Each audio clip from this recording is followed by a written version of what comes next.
Okay, we've got a whole bundle of inner bark that I've worked and fuzzed it up so that we can use it for cordage. It's damp. I had to damp it. It's not. I didn't soak it in water. I just want to damp just so its fibers are more flexible. If they're completely dry, they're a little bit brittle and sometimes they'll crack.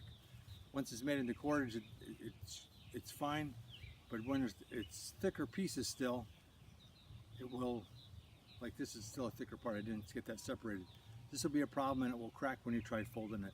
So by damping it, you can easily separate all these fibers and they don't rip and break on you. I'm going to show you how to use a native cordage maker. We're going to make cordage right now. I will stand it here and I'm going to teach you how to use the native cordage spinner. Its original design was found in the southwest of the United States and it was dated to 1200 AD. So I'm going to show you the spinner. We've got inner bark that I stripped out of a tree, breaded it, and this is what we're going to use to spin. It's about 12 feet long. I'm going to tie this onto here to start. So I'm going to just wrap it around twice, and then like if you're going to tie your shoe, just go do one overhand. Only I'll make it a slip stitch. I'll just slip it halfway through so I can pull the tail back out and it comes right back apart. And we're going to take the cordage out. I'm going to hook the spinner on the other end and I'll show you how to spin. My native cordage spinner that I made, it's a little bit fatter on one end. The end of the cordage hooks on is skinnier, so this acts like a cantilever as it spins around. This is the handle, and it is just a stick that I carved, straight stick, and left it a little bit fat on the top end so that it acts as a stop and it doesn't pop off. So this goes in the hole that I carved in here. Just went around with my knife until I got it what I want. This pops in. What I'm going to do is I'm just going to be spinning this. I'm going to spin it one way to twist the cord. I'm going to spin it the other way to reverse wrap it. And I'm going to spin this. I'm going to spin it to my left first. Once this gets all twisted, it'll be like a piece of bale or twine. It'll be just twisted cord. It's great for binding. But if I want reverse wrap so I have more durable and tough cordage, I'll reverse wrap and I'll fold it in half. I'll show you how to do that next. Okay, native cordage spinner. It's hooked on here. I just wrapped it around twice, did an over like you're tying your shoe. And all I'm going to do is I'm going to spin this to my left first to get this to be a twisted piece of cord. Spinner, it's attached here. I tied it on the top part right here. Just wrapped it around twice, did an overhand like if you're tying your shoe. I'm going to spin it to my left first, and I'm going to make twisted cordage. It's just a simple motion. It's just a little wrist motion. That's all I'm going to do. Leave a little bit of slack to get it started, and just pull it in, not too tight, just tight enough. And this is the motion. You're just spinning cordage.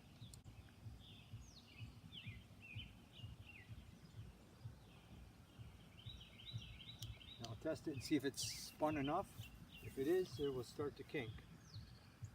Oh, it doesn't quite want to kink yet. A little bit more spin, just not much.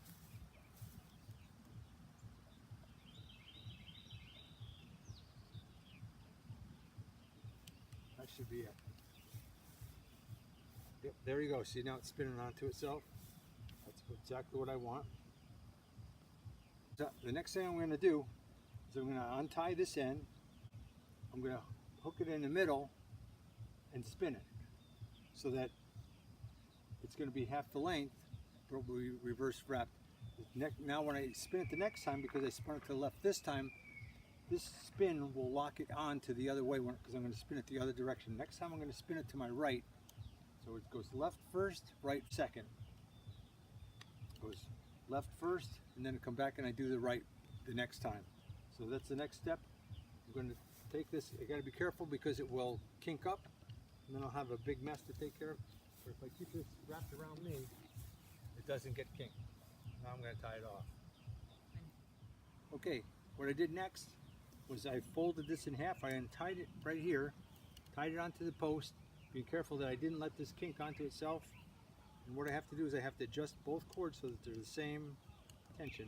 They're pretty close now. So all I did is wrap it around this little divot that I have on my spinner here. I spun it to the left last time. Now to reverse wrap it, I have to spin it to the right. And all I'm going to do is spin it in the other direction, and you've got reverse wrap cordage. You want